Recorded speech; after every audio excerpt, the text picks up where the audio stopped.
This is your lecture number 1 polynomials. ठीक है, तो पॉलिनोमियल्स एग्जैक्टली क्या होता है, ये एक ऐसा अलजेब्रिक एक्सप्रेशन है जिसको बेटा A not plus A one X की power 1 plus A two X square plus so on it is going till A N into X का पावर एन, ये इस फॉर्म में होता है कोई भी पॉलिनोमियल। जैसे you can say 1 plus 2x plus 3x square and plus this is nothing but n into x का पावर n।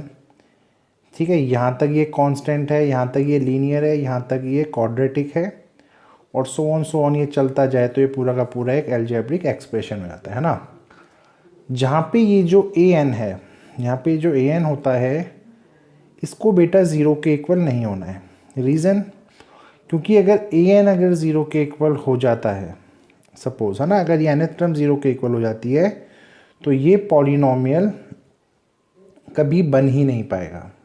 ठीक है, ये क्यों ऐसा हो रहा है उसको हम धीरे धीरे देखेंगे। यहाँ पे ए एन का मतलब क्या है, ए एन का मतलब ये नहीं है ए एन ये वाला, इसका मतलब ये सारे के सारे कोफिशिएंट है।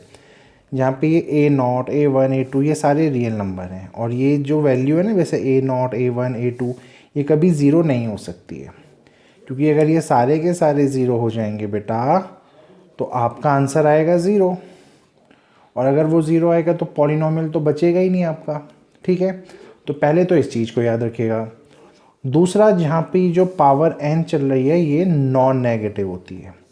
जैसे आपने भी एग्जाम्पल देखा था 3x square plus 2x plus 1, यहाँ पे जो पावर थी ना x की ये नॉन नेगेटिव है। ठीक है, तो ये होती है बेसिक डेफिनेशन जो आपको हर बुक में दिखेगी, तो उसको मैंने थोड़ा सा एक्सप्लेन कर दिया है।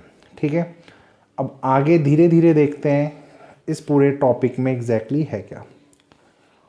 पॉलिनोमियल्स को हम क्लासीफाई कर पाते हैं बेटा according to the degree of variable. ठीक है, डिग्री क्या होता है, डिग्री होता है जो भी हाईएस्ट पावर होती है वेरिएबल की। बाई चांस अगर यहाँ पे x एक वेरिएबल है तो इसकी जो भी पावर हाईएस्ट वाली होती है उसको हम डिग्री बोल देते हैं। जैसे x cube plus 4x plus 7, ठीक है, x cube plus 4x plus 7 एक पॉलिनोमियल है। यहाँ पे आप देख सकते हैं जो हाईएस्ट पावर है किसी भी वेरिएबल x की वो है 3, तो यहाँ पे डिग्री 3 हो गई। Same way x square plus 7x है, अब इन दोनों में किसकी डिग्री हाईएस्ट है, एक्स स्क्वायर की, तो यहाँ पे डिग्री 2 हो गई आपकी। कोई ट्रबल नहीं आई थिंक यहाँ तक। ठीक है, अब एक लॉजिक को और समझिएगा जो कि सीबीएसई में साल पूछा गया था, और मैं बात कर रहा हूँ 2020 की। ये जो आपका एग्ज़ाम हुआ था अभी 19 और 20 सेशन का, उसमें क्वेश्चन आया था रिलेटेड टू पॉलिनोमियल। अगर किसी भी वेरिएबल की पावर फ्रैक्शन में आ जाए या वो पावर बेटा नेगेटिव हो जाए तो जो हमारा ये फंक्शन होता है जिसको हम पॉलिनोमियल बोलना चाहेंगे वो पॉलिनोमियल होता ही नहीं। फिर सुन लीजिए, अगर किसी वेरिएबल की पावर फ्रैक्शन में या वो नेगेटिव आ जाए तो हम उस फंक्शन को जो हमें गिवन होता है उसे हम पॉलिनोमियल बोलते ही नहीं हैं। ये जो यहाँ पे लिखा है ये एक फंक्शन है, ठीक है, और ये पॉलिनोमियल जब ही बनेगा जब इसकी कोई पावर फ्रैक्शन में या नेगेटिव में नहीं होगी। अब इसका क्या मीनिंग है उसको बड़े गौर से देखिए। X square plus under root 3x, ये अंडर रूट के अंदर है पूरा 3x प्लस 7। अब यहाँ गौर से देखिए, इस चीज़ को हम रूट 3 इंटू रूट एक्स भी लिख सकते हैं, और यहाँ पे रूट एक्स की पावर हो गई 1/2, है ना भाई। अगर कोई भी अंडर रूट में है x तो उसको हम x की पावर 1/2 बोल सकते हैं। अब x की पावर जैसे ही 1/2 आ गई, यानी ये एक वेरिएबल है ना, x एक वेरिएबल है यहाँ पे, और जैसे इसकी पावर फ्रैक्शन में आ गई तो ये जो फंक्शन होता है बेटा वो पॉलिनोमियल होगा ही नहीं। तो यहाँ पे आप कह सकते हैं कि given function is not a polynomial. ये साल सीबीएसई में पूछा गया था। ठीक है, दूसरा example X square plus root 3 into X. अब इस बार ये x ना रूट 3 से अलग है और इसकी पावर है 1, तो x के जो भी वेरिएबल यहाँ पे गिवन है, अगर उसका पावर फ्रैक्शन या नेगेटिव में होता है तो ही हम उसको बोलते हैं कि वो पॉलिनोमियल नहीं है। यहाँ तो जो आपकी पावर है वो स्क्वायर है, यहाँ पे 1 है, तो ये एक पॉलिनोमियल होगा। ठीक है, तीसरा एग्जाम्पल देख लेते हैं। x प्लस 1/x, जब आप इस 1/x को, ये जो x है यहाँ पे, इसे डिनोमिनेटर से न्यूमरेटर में ले जाएंगे तो ये कन्वर्ट हो जाएगा x की पावर -1 में, है ना। और फिर से वही प्रॉब्लम आ गया है, वेरिएबल की पावर नेगेटिव में आ चुकी है, और अगर वेरिएबल की पावर यहाँ पे नेगेटिव आ जाएगी तो वो भी पॉलिनोमियल नहीं होगा। ठीक है, एक और एग्जाम्पल ले लेते हैं, example number 4, x² + 3x + √7/x²। अब ये जो अपॉन मैक्स स्क्वायर लिखा है, अगर ये फिर से एक बार न्यूमरेटर में जाएगा तो ये हो जाएगा x की पावर -2। और again you can see variable का पावर अगर नेगेटिव में आ जाएगा तो भी ये पॉलिनोमियल नहीं होगा। ठीक है, तो ये चीज़ को थोड़ा ध्यान से रखिएगा, बहुत ढंग से देखिएगा, है ना। तो ये था हमारा पहला लॉजिक जो इस साल CBSE में पूछा गया था। अब देखते हैं इसकी क्लासिफिकेशन। पॉलिनोमियल्स के कुछ टाइप्स हैं। पहला पॉलिनोमियल हम उसमें डिस्कस करते हैं, दैट इज कांस्टेंट पॉलिनोमियल। अब मैंने आपको पहले ही बताया था जो भी पॉलिनोमियल होता है वो डिग्री के बेसिस पे डिफाइन होता है। तो कांस्टेंट पॉलिनोमियल में हमारी डिग्री होती है 0। एग्जाम्पल जैसे 5 है, 1/2 है, पाई है, इसको मैं कैसे लिख सकता हूँ, 5 × x की पावर 0, 1/2 × x की पावर 0, पाई × x की पावर 0। यू नो x की पावर 0 होती है 1, है ना। तो मैं चाहे 5 लिखूँ चाहे मैं 5 × x की पावर 0 लिखूँ, सेम मीनिंग होता है ना।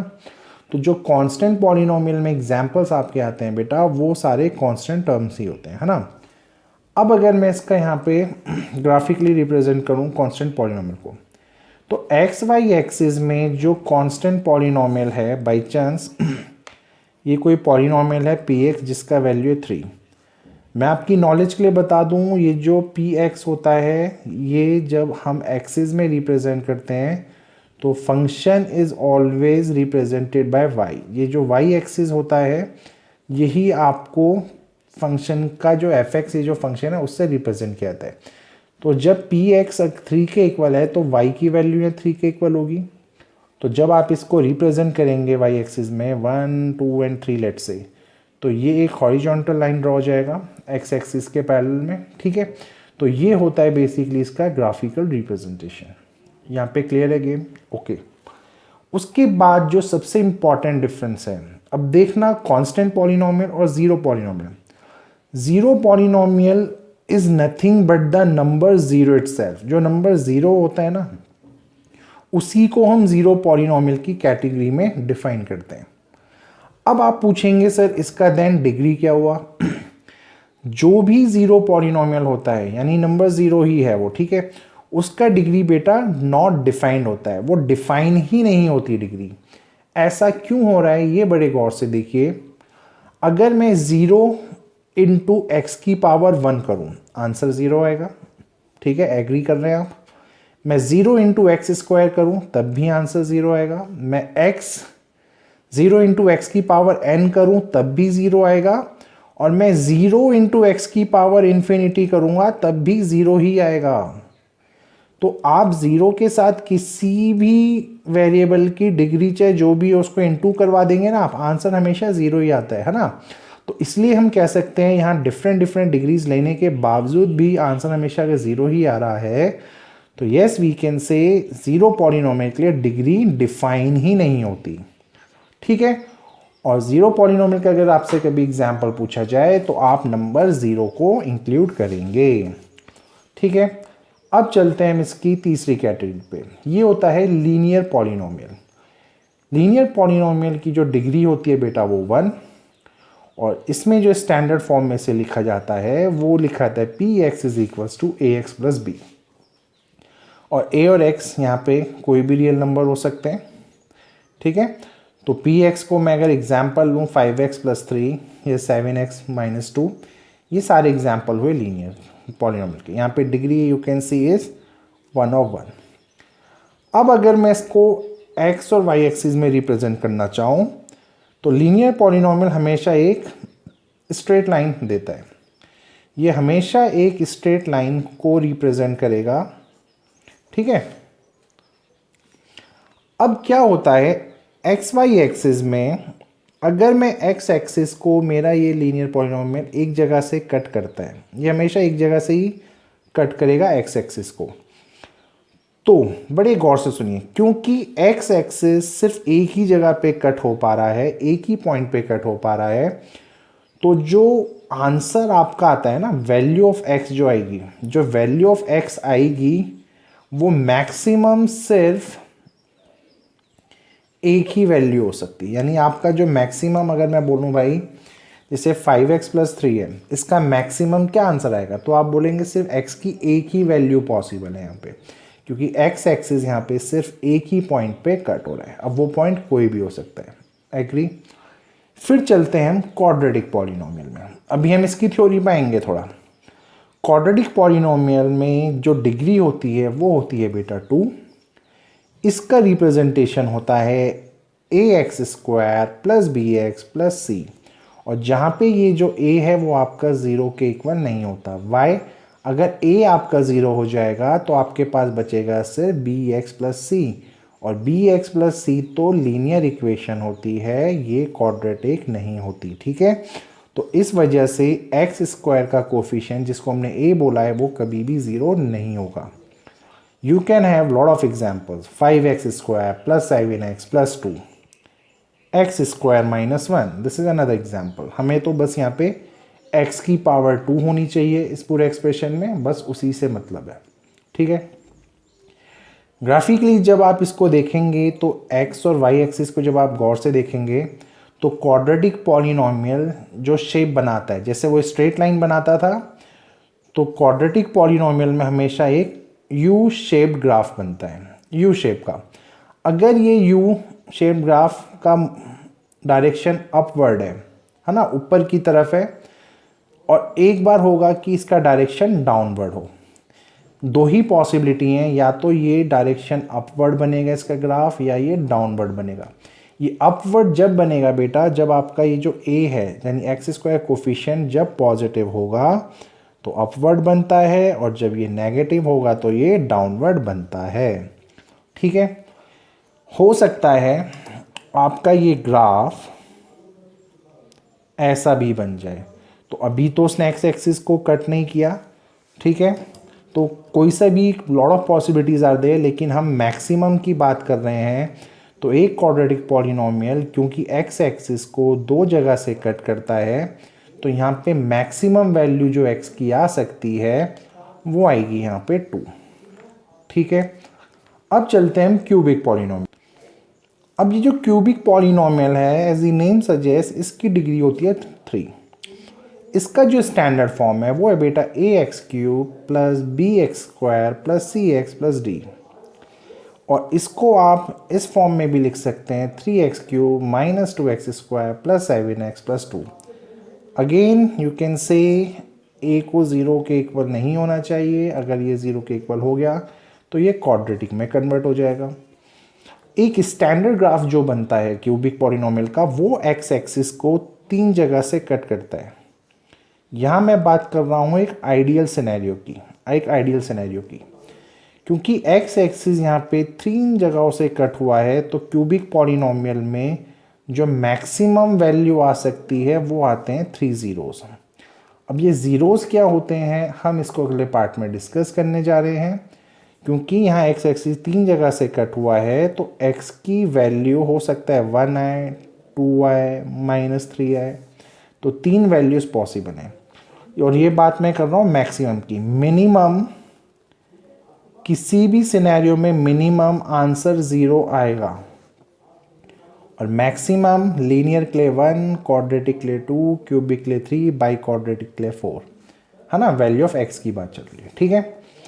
तो कहीं ना कहीं आपने एक लॉजिक यहाँ पे लगाया है, जो मैक्सिमम वैल्यू होगी एक्स की, मतलब जो भी मैक्सिमम पॉसिबल आंसर्स हो सकते हैं एक्स के, वो डायरेक्टली प्रोपोर्शनल होते हैं। और किस पे डिपेंड करेंगे बेटा? डिग्री ऑफ पॉलिनोमियल पे।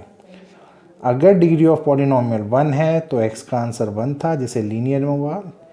क्वाड्रेटिक में डिग्री 2 हुई तो मैक्सिमम आंसर 2 आ सकते थे।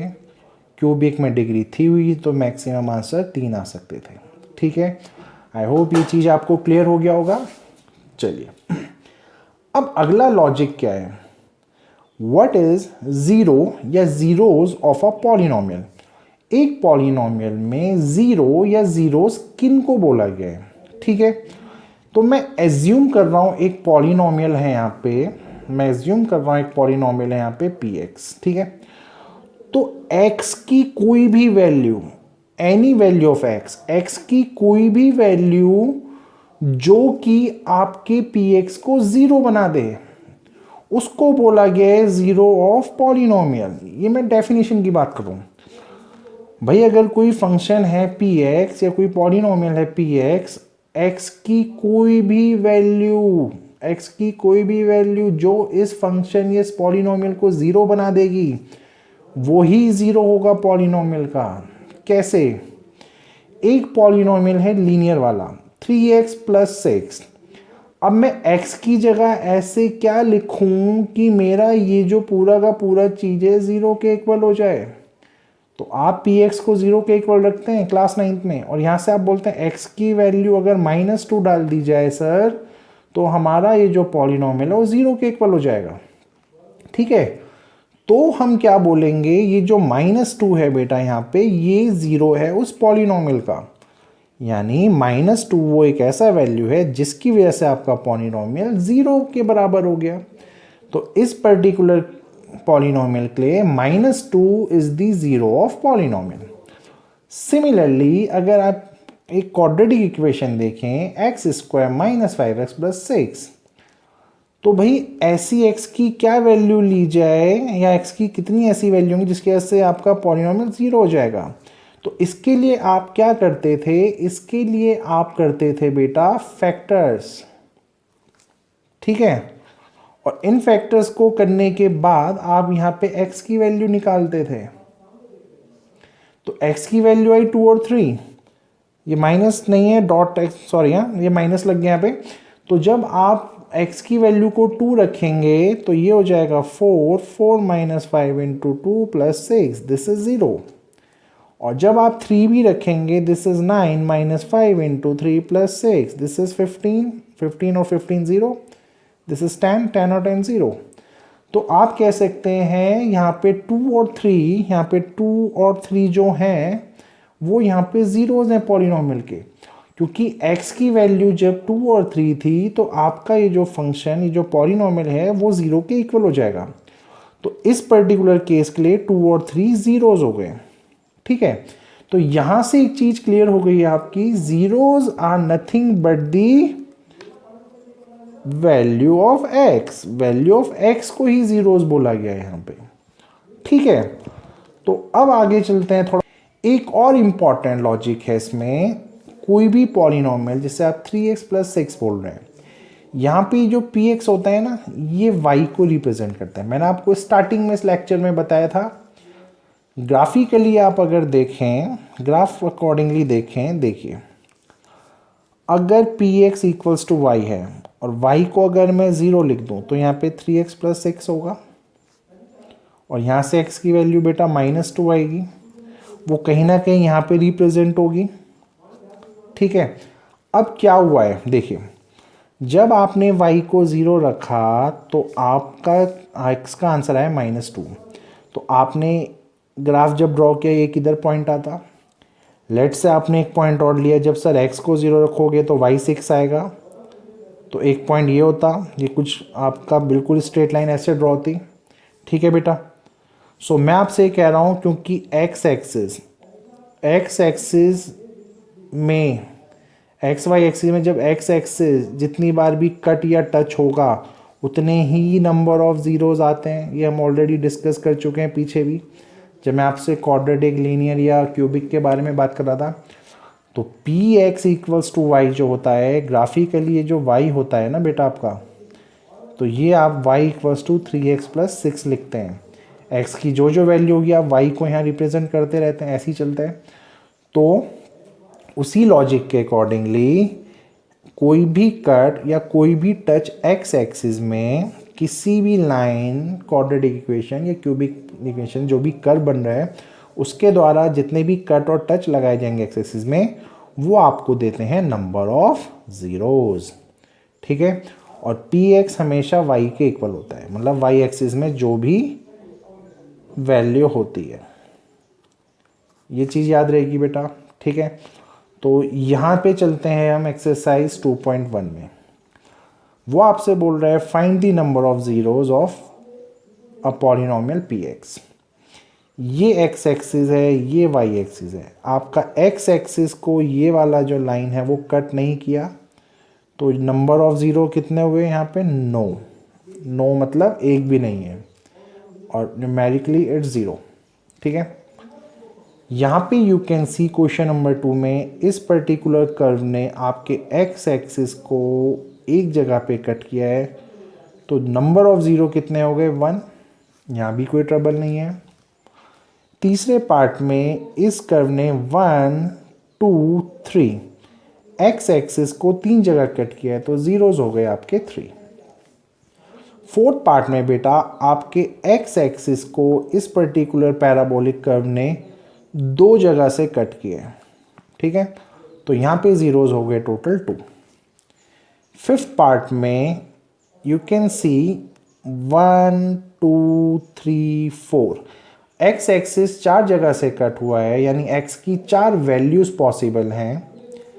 सिंपल सी बात है, x की 4 वैल्यू पॉसिबल होंगी जब y 0 हो जाएगा। y 0 होने का मतलब क्या है? जब px की वैल्यू 0 px की वैल्यू 0 हो जाएगी, तो x की कौन सी इतनी वैल्यू है जो आपको आंसर 0 देंगी? तो यहाँ पे है वो 4 केसेस।